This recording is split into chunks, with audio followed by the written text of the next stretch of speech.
Noong ika-14 ng Mayo taong 1948, ang Estado ng Israel ay itinatag sa Palestine ng Jewish People's Council, na tumanda sa katapusan ng British Mandate sa Palestine. Ang pangyayaring ito, na kilala bilang ang Deklarasyon ng Kasarinlan ng Israel, ay humantong sa unang digmaan ng Arabo-Israel at mayroong pangmatagalang kahalagahan para sa politika ng Gitnang Silangan.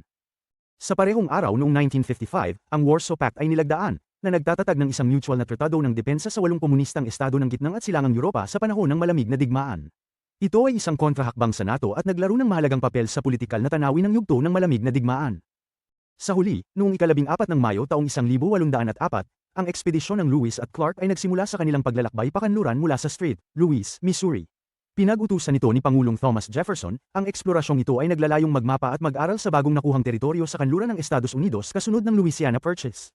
Malaki ang naiambag nito sa pagpapalawak pakanluran ng Estados Unidos.